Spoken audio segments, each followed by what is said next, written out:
That's right, folks. 3 podcasts, roughly about 5.5 hours worth of material.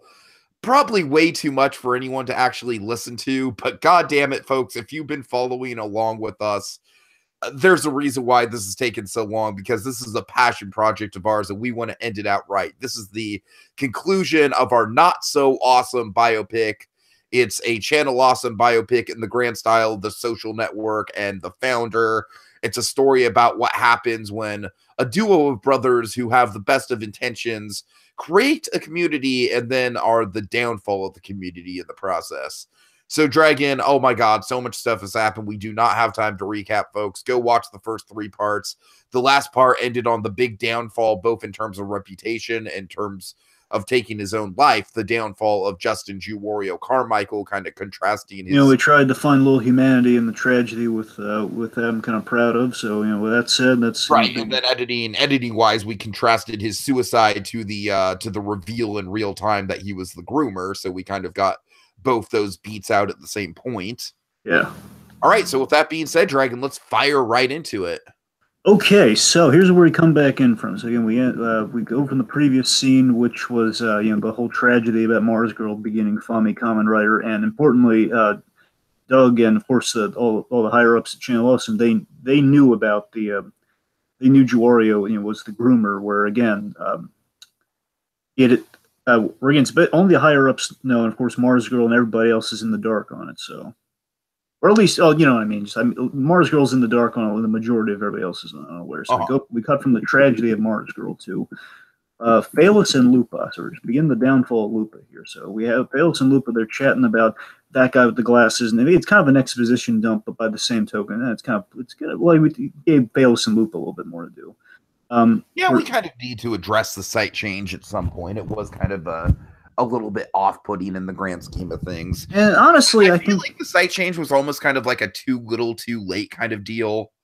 Exactly, and the idea here is Mashad is kind of getting his dream come true by kind of finally branding Channel Awesome as Channel Awesome instead of people just referring to it, because before it was just that guy with the glasses, which of course was married to the beginnings of Nostalgia Critic. So now it's like Mashad finally, in the Ozymandias style, Mashad got what he always wanted. But by the same token, he's kind of lost everything. He's a king who's lost. He got to the edge of the land. Now he sees nothing. He weeps because there's nothing left to conquer. It's kind of where he's at now. And anyway, so we see Channel Awesome and the YouTube basically Phalos and Lupa, they're talking about Channel Awesome, how it's like now it's bigger than a website, now it's on YouTube, and like, hey, there's Channel Awesome, which is literally where we work, and yet none of us are featured on the YouTube channel. How weird is that? Of course, we should probably make the running gag that even on the new site, the drop bar still doesn't fucking work. Exactly. Drop bar doesn't work, and on the YouTube channel, it's all Nostalgia Critic and his wacky characters, none of the other producers. So it's literally... Exactly. Dragon, I must say, that was a low point for me as a fan when I saw that. I was like, really?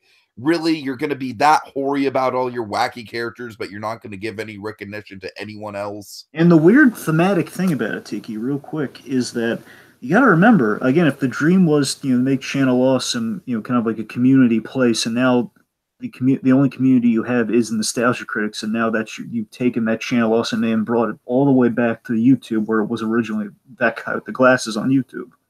Right, exactly. So wonderfully full circle. You can't make that up, folks. So they watch their friend, because of course we established Phalos and Brad are really good buddies, and they watch Brad host Pop Quiz Hot Shot. All right, folks, we're just gonna go take this cheapo Fisher Price fishing game, and you're just gonna play it, and I'm just gonna awkwardly narrate because I don't know what the hell I'm doing here. And of course, Brad Jones, played by the wonderful Toby Leonard Moore, Wesley from Daredevil.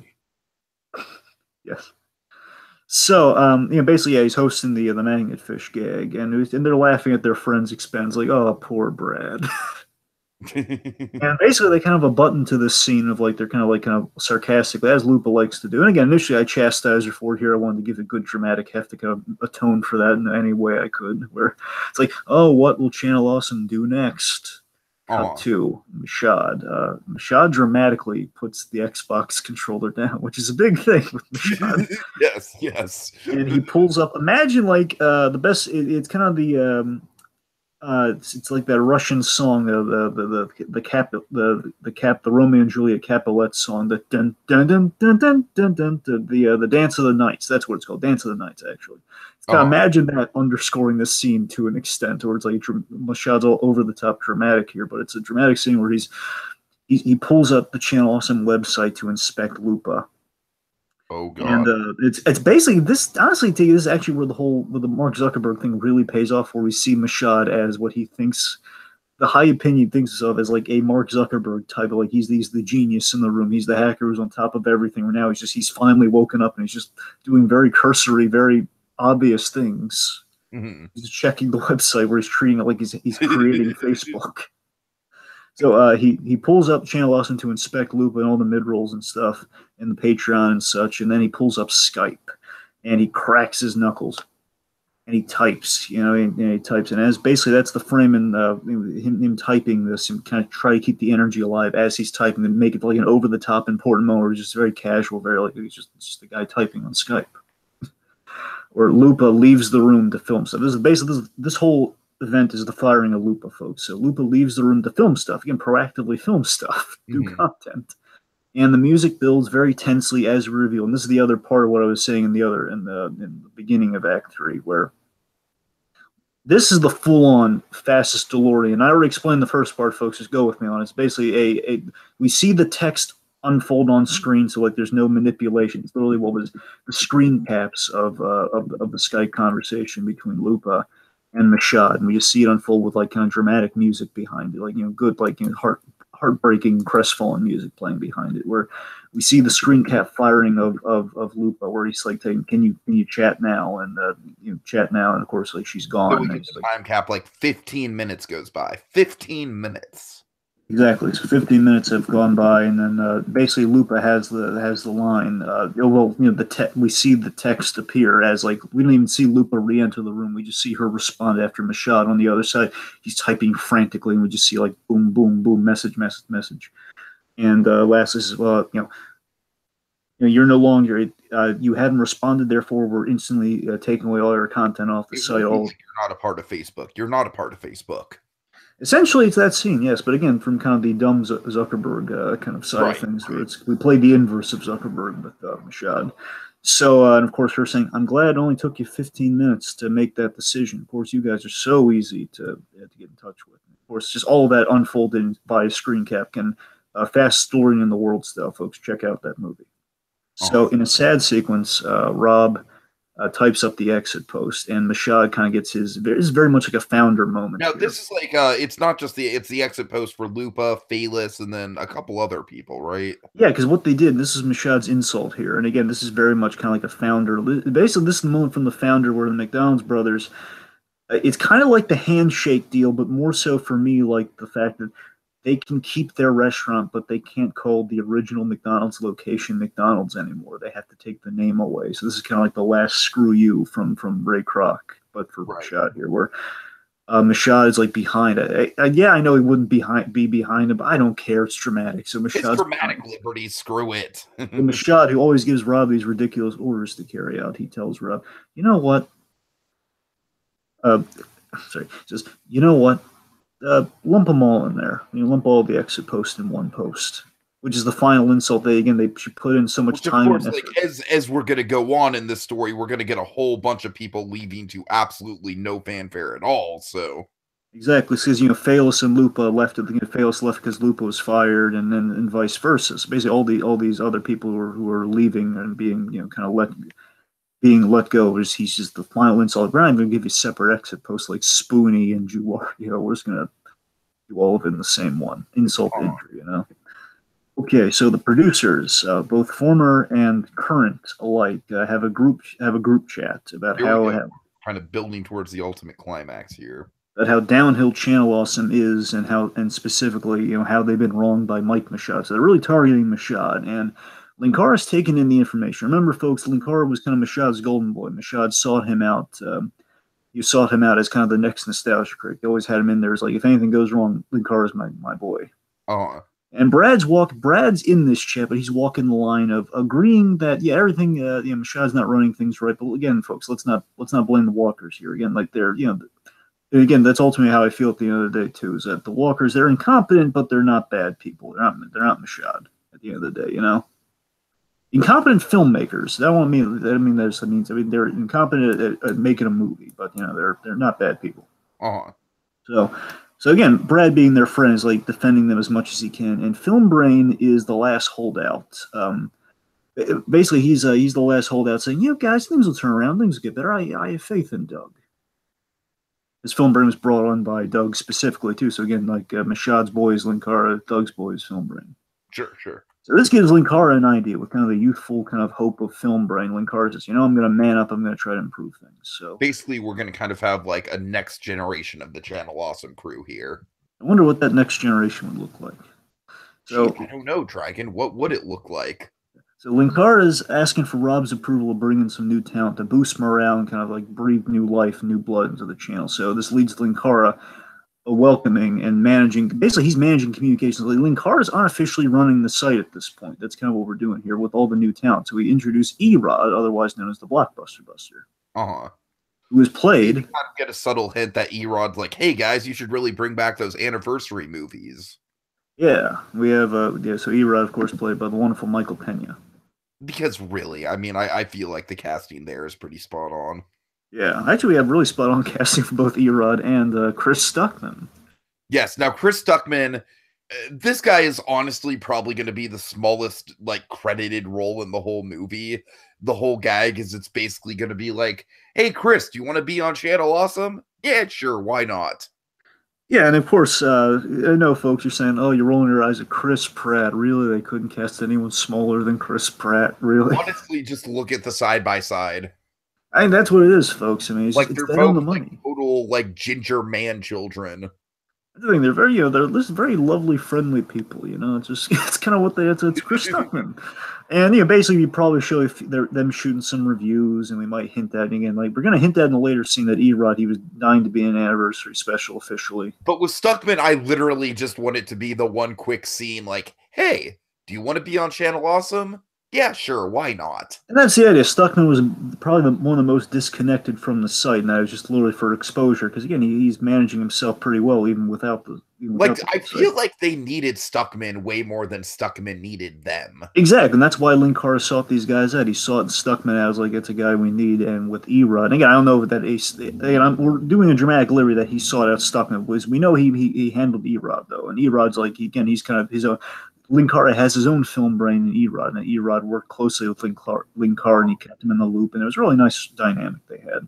Also, maybe to throw in my own little headcanon here, maybe they go after the Schmo's nose, but the Schmo's nose are already taken by Collider.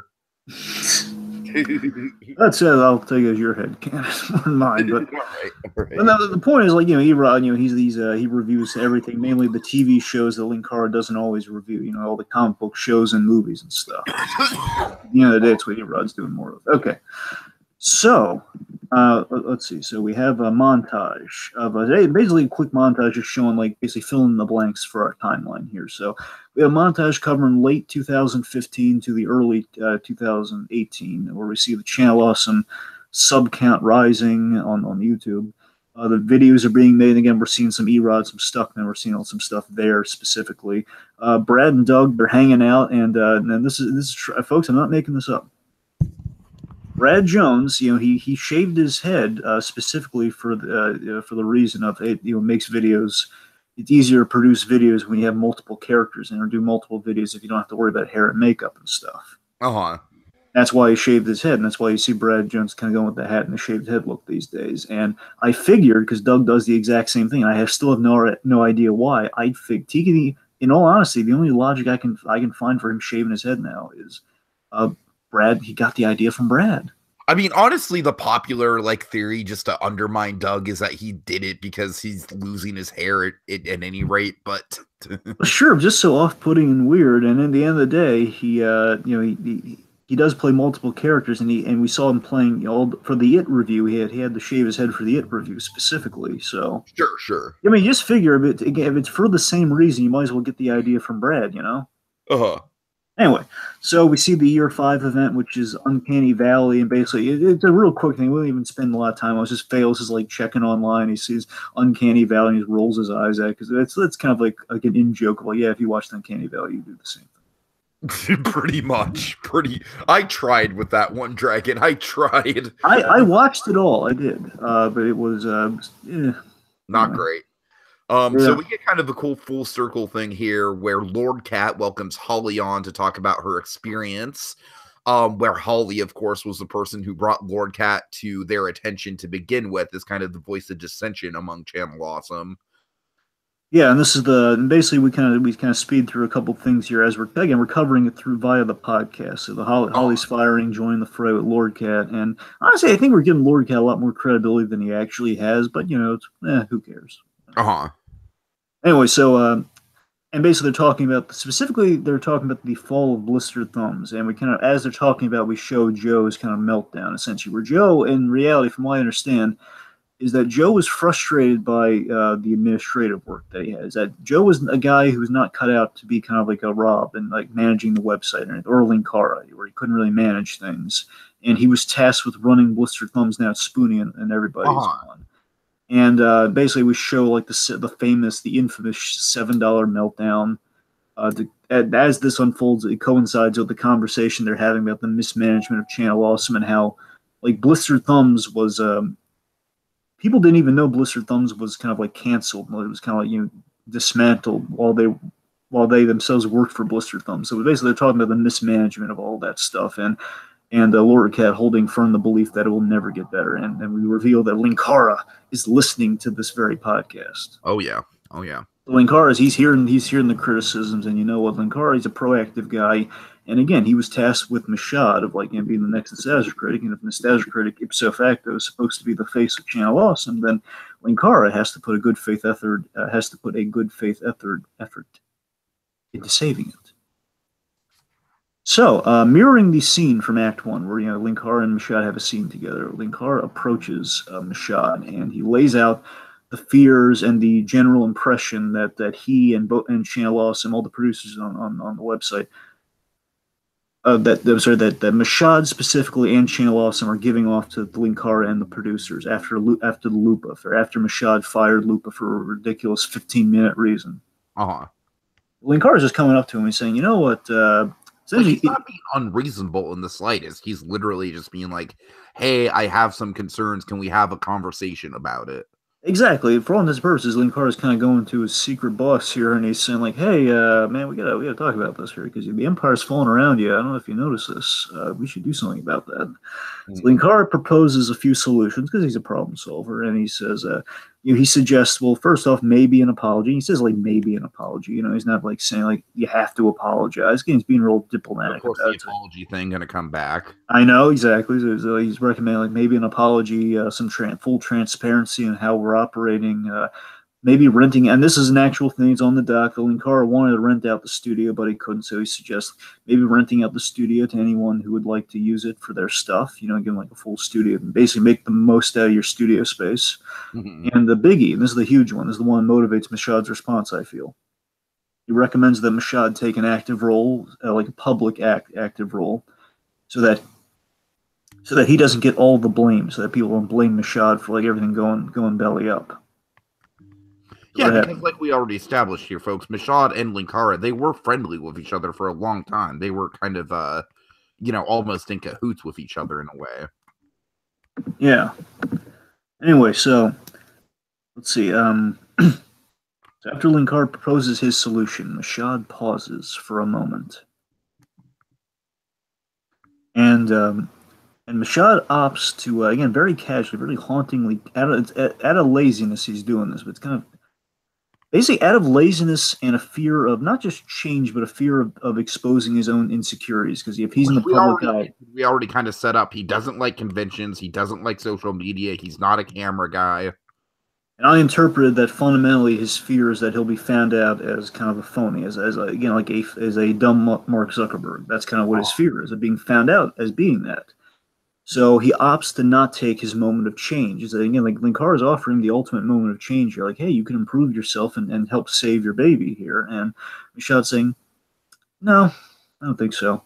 And Linkara just directly tells Michaud, again, folks, true life here. Linkara tells Michaud directly, I gotta tell you, I've lost respect for you. Honestly, I've lost respect for you. And Michaud, and this is, I love this bit when I read this. We had to put it in here. And said, "Oh yeah."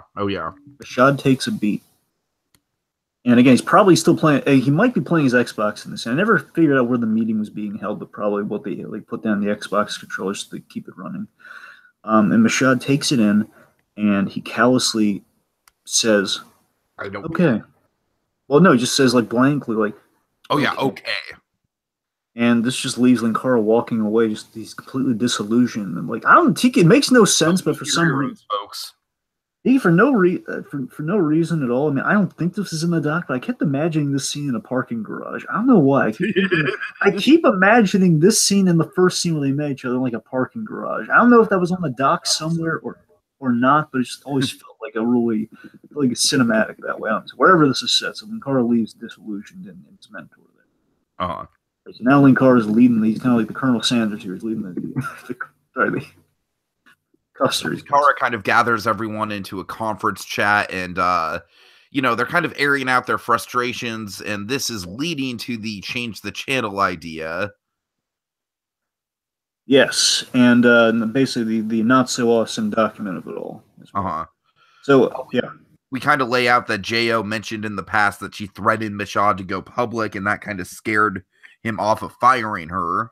What I really tried to tie together here is that again the women of Channel Awesome have the main solution. Like Linkara gets the ball rolling, but the rest of them kind of nail down what the big idea is. So again, Jo has the big she finds the weakness in the Death Star that is Channel Awesome essentially, which is Michaud, and that Michaud's terrified of going public, as we established in the previous Linkara scene. So this leads to Lupa. Lupa realizes. And basically, what we do is we cut to them at their homes, like kind of like having a conversation. So, that's how we kind of show all this going down here. We wouldn't have them all around a meeting table or anything because, it is online. They are in different parts of the world. Mm-hmm. Lupa realizes she realizes this again, kind of getting her comeuppance for Michaud here. Like she kind of this is like her big screw you to Michaud, where that's our only move. We go public with our stories. We make them sweat. And then Lindsay has the idea of the format of like, let's do like a Google Doc. Basically, then Lindsay begins the construction, and we go through Linkara and Holly. They converge. They basically figure out Holly figures out the legalese of it all. That's really where Holly comes into play, and Linkara is the organizer of it all. So then we get to this heartbreaking bit here with Film Brain, Erod. So Linkara kind of break, and I always envision with Film Brain here. Film Brain essentially is that scene in the first Toy Story with Slinky where they think Woody has murdered Buzz. Slink, not you too. Slinky! Again, so literally, when I was coming up with this idea, I was imagining Film Brain as Slinky, like closing the blinds. Because remember, the one who believed in him most, he was closing the blinds. So, Linkara is Film Brain, Erod. They're unsure to leave. They're the only two holdouts in this scene. Where guys, we have the 10-year milestone coming up, and again, Erod he's dying to be part of the 10-year anniversary.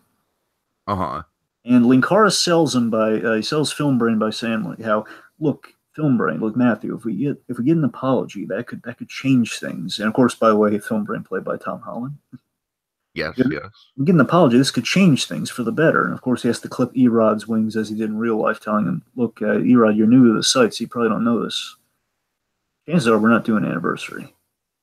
Now, folks, in real life, there was going to be a 10-year anniversary movie.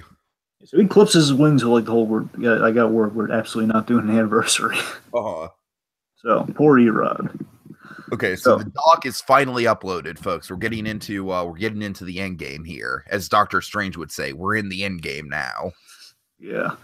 So Doug's asking Michaud. So, folks, we're getting really close to our framing device here. So Doug's asking Michaud. This is around the first response, not the second one, folks. Second one's our framing device. So Doug's asking Michelle, like, we have our three, kind of our main three characters here, all gathered around each other, Doug, Michaud, and Rob. And Doug's asking Michaud, how do we respond? And Michaud votes on, again, Michaud has like the most cocky response ever. Like, I feel like in this moment, like, Michaud thinks that it's a brilliant response. Like, hey, I know how we can have our cake and eat it too. I know how we can literally say the words, I'm sorry, but, you know, not actually directly apologize for legal reasons. We'll just say, sorry you feel that way. Exactly. So, sorry you feel that way. And basically then we see Film Brain. Now, specifically, folks, this is the slinky moment I was thinking of. This scene, this moment with Film Brain. So Film Brain, he reads the sorry you feel that way response. Film Brain is crestfallen reading it, and we see that he's sent messages to Doug specifically, and we see Doug on the other side who's been ducking Film Brain's messages. He's not responding to any of them, but he's getting them all. And we see Doug wants to respond, but he can't. Which is kind of a position that Doug finds himself in throughout Act 3, really. Exactly. And then here's the heartbreak, and here's the slinky blind closing part right here, where Film Brain, in his last moment with Doug here, he sends him a link, and Doug clicks the link, and it's to the 5-second movie of Doug quitting that bonded them together in the first place, with the with the caption, with the text underneath the video saying, "I quit." Mm-hmm. I mean, I thought that was pretty tragic myself. Oh yeah. Take us from this has an intense meeting with the brothers, and they're kind of recapping the crisis and how they got there. And you know, Rob is just he's really in crisis mode. He's intense about it. He's like, okay, we started with like 3 dozen people, and now we're down to Brad and Guru Larry. And then Michaud just kind of gives an awkward pause, and then he's like, wait, who the fuck is Guru Larry? Then the brothers in unison, kind of like really well comedically timed, they're like, not important. Yep. I'm sorry, folks. I had to get Guru Larry in there somewhere. Yep, I wrote a Guru Larry reference. Basically, the gag is that at some point, the community of Channel Awesome was so big that they had people on the site that they forgot even were on the site. Yep. I'm quite proud of how we work Guru, and if we had to work him, at least we worked him in a funny way. It's like obviously there's gonna be F-bombs removed because it's a nostalgia critic, but you know, it's like if this were a PG-13 movie, that's our one F-bomb. Sure. Okay, let's see. It's kind of like the Chucky thing from Ready Player One. Okay, so Michaud basically gets the idea that they can refute the claims, and they discuss how they knew the risk. You know, well, they knew the risk with the anniversary specials, and Doug kind of sheepishly agrees to this.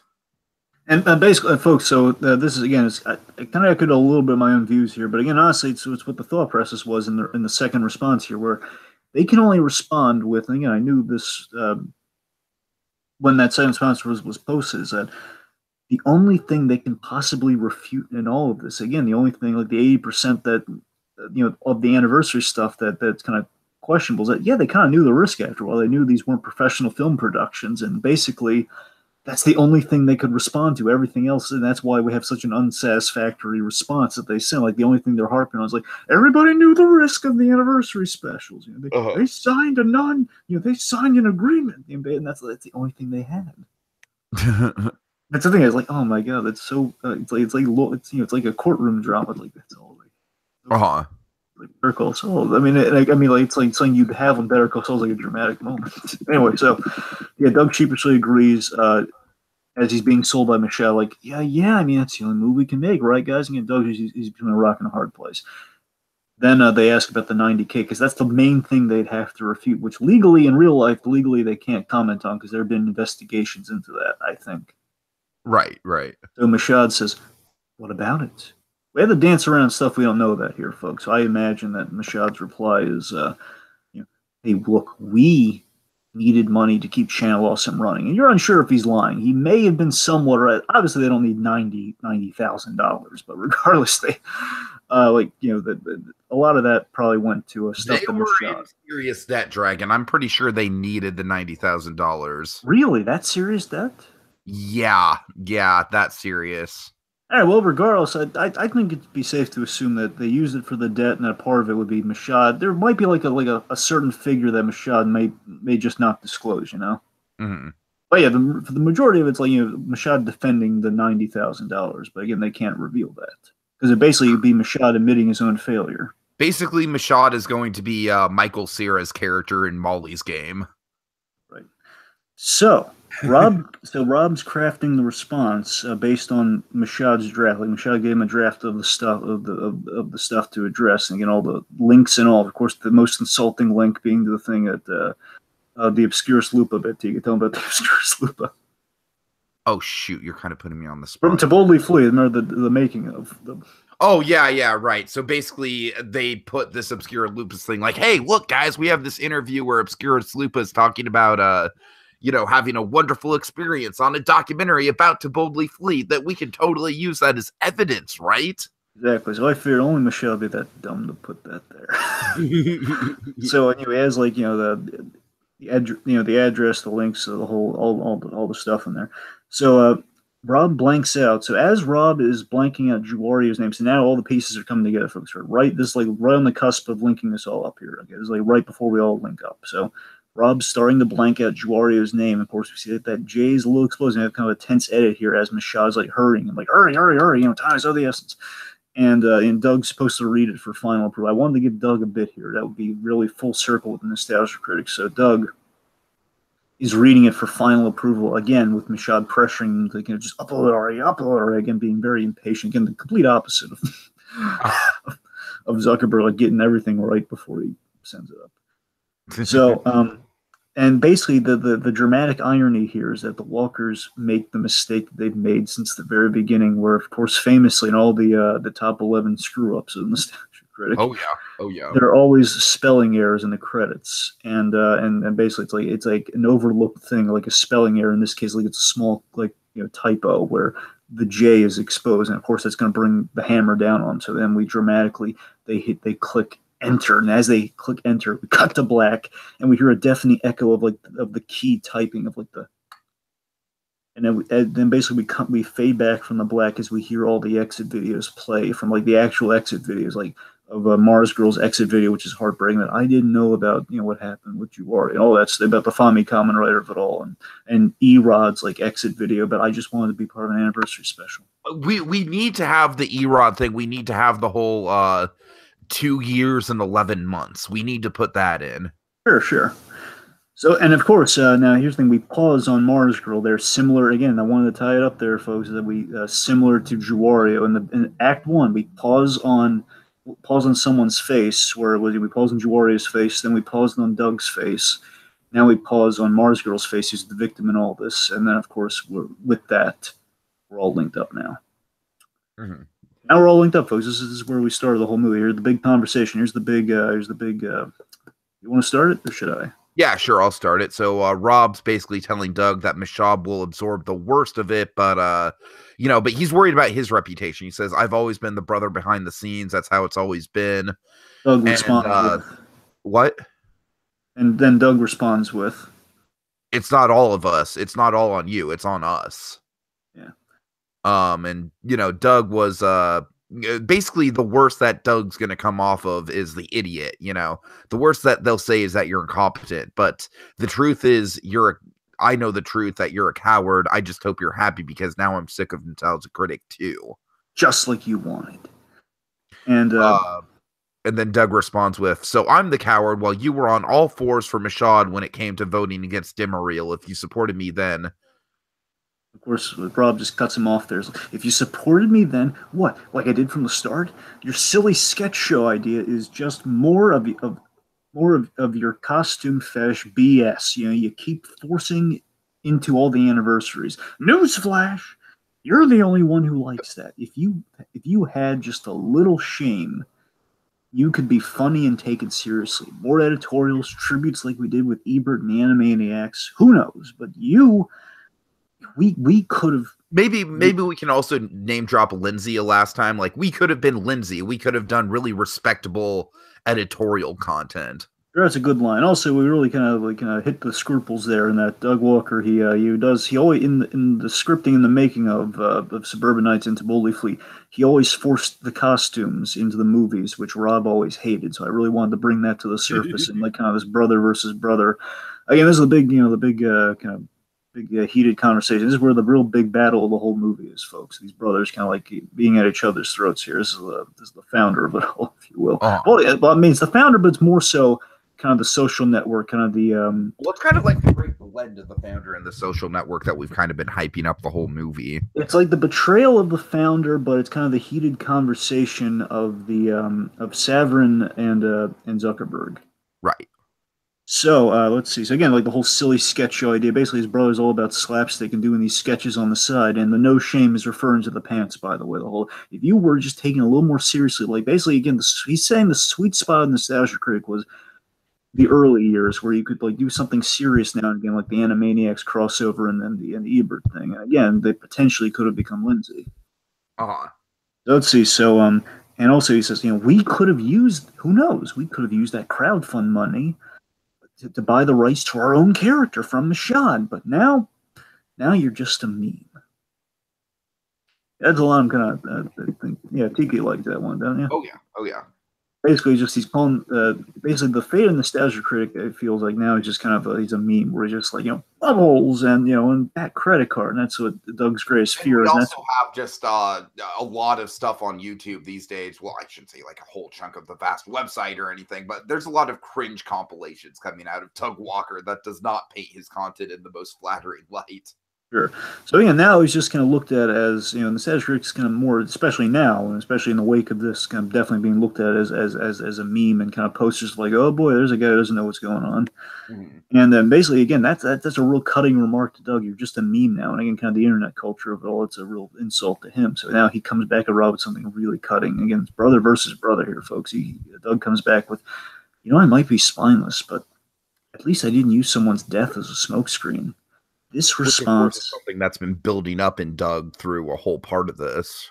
Exactly. And of course, you had to tell Mars Girl to her face, at least in our interpretation. We had to tell Mars Girl to her face that, oh yeah, go ahead with Fami Kamen Rider.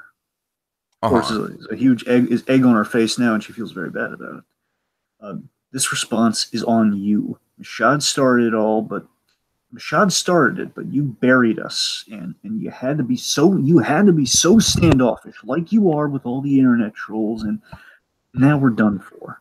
And Doug composes himself again. Basically, they've blown up at each other, and now the brothers like really like simmering, and like you can feel the anger in the room. It's like, and Doug composes himself because we kind of have a lot of heart and soul. I'm sure people would criticize us saying you're making too much of a hero out of Gosling and Nostalgia Critic, but you know what? We have to have some heart here, folks. We got to have some conscience. Sure. Doug composes himself, and he kind of clearer heads prevail. He says, "Look, I hate what's happened to us. Look, I've always appreciated your support, and it's just gotten too big.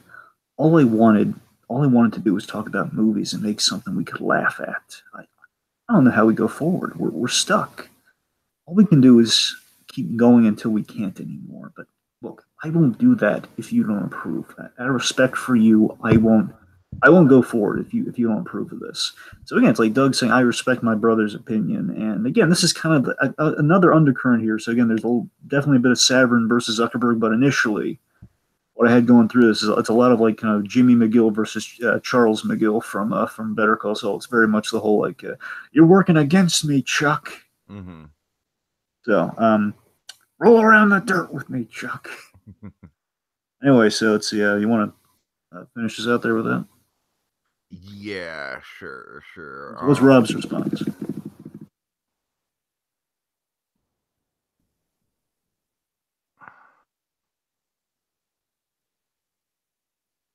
Doug, you're my brother. I'm sorry, this is just a really long paragraph. Doug, you're my brother, and I will always love and support you, but that is the least worst option right now, and we really need some of those. The brothers hug it out. I hope it doesn't come off too sappy, but we've had a lot of depression in this movie. I wanted to have some I just wanted to have some levity in it all, so there's some levity between the brothers. So, so they hug it out. Brad drops by, and they tell him that they're. So Brad drops by, and again, this son of a bitch. I'm sorry. Can you hear me? Yeah. Okay, I was just getting on about like the whole founder, like it's a big kind of David Fincher. It's not. God.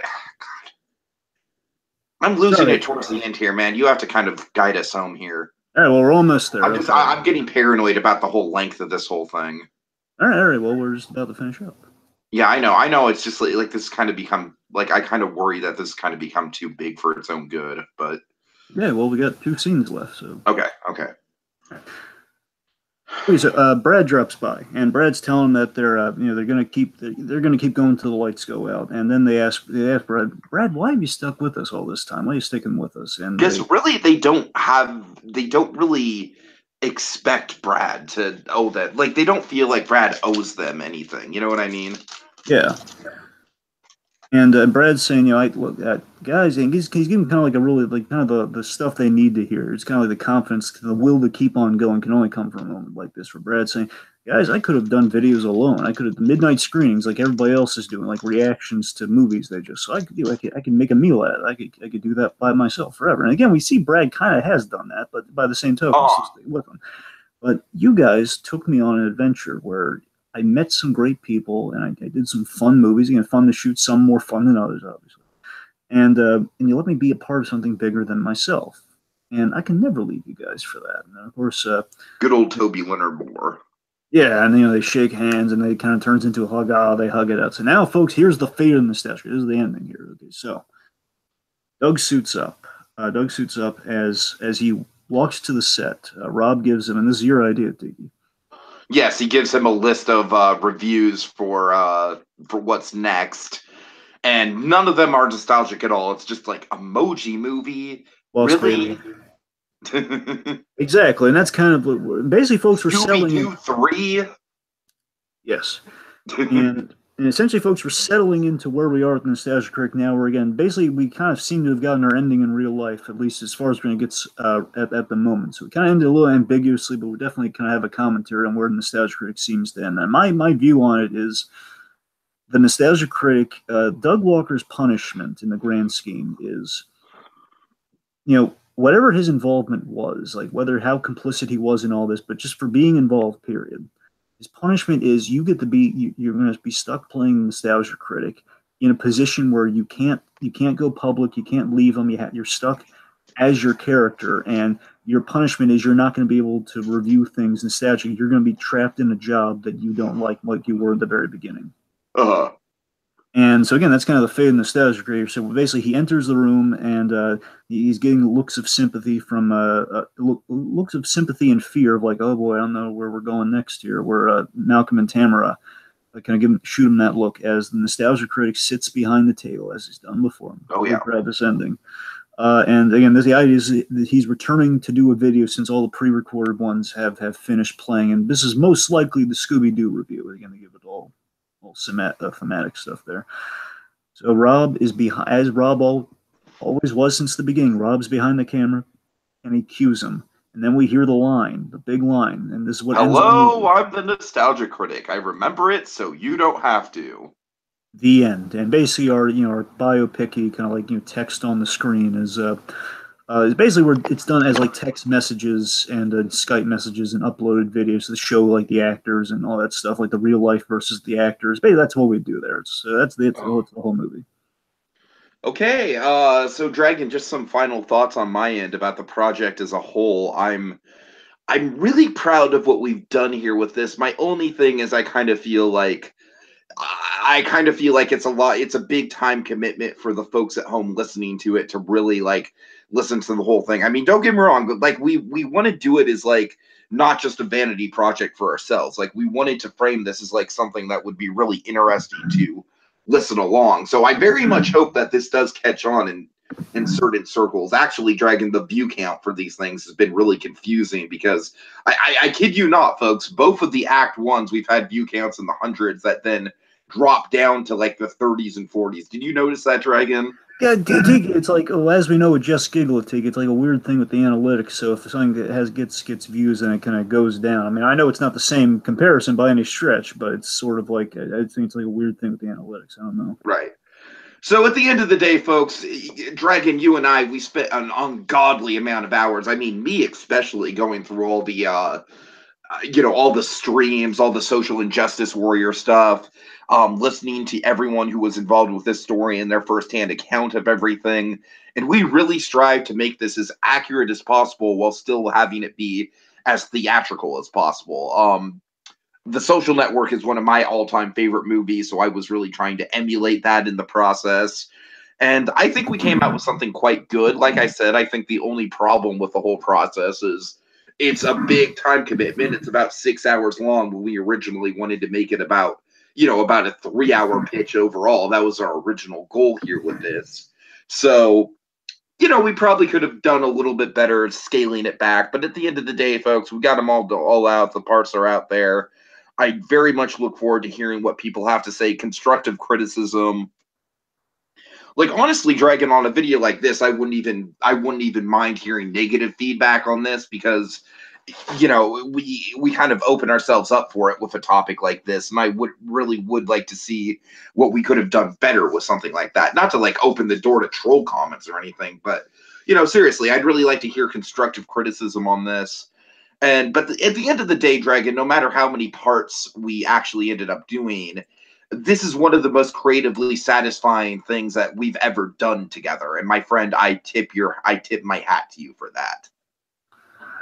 Yeah, well, I'm just glad it was, you know, it was a story worth telling, and we did it. And, you know, we had, like, and honestly, a lot of times, folks, a biopic will just kind of, a biopic pitch in our case will come across and just, because, you know, kind of casting just hits you somewhere. As you're watching something, it's like casting comes alive while you have these concurrent events, or like something that's on your mind. It's like, oh my god, that would be so great. Why can't they make that movie right now?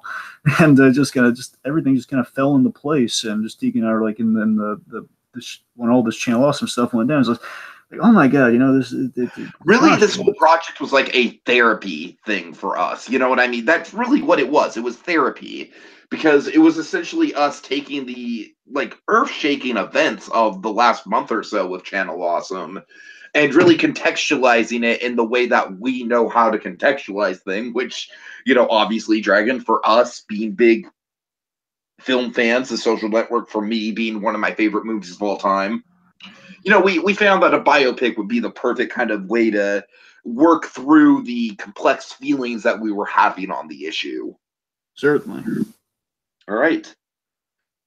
All right, folks. Well, that'll be it. You know, in a perfect world, this movie would actually be made and, you know, come out in theaters, and then you can, you know, you could maybe hypothetically purchase it on Amazon.com. And Dragon, I ask you, what method of payment would people be able to get this? Well, simple, Tiki, by using a bad credit card. I'll kill you! I'll kill you!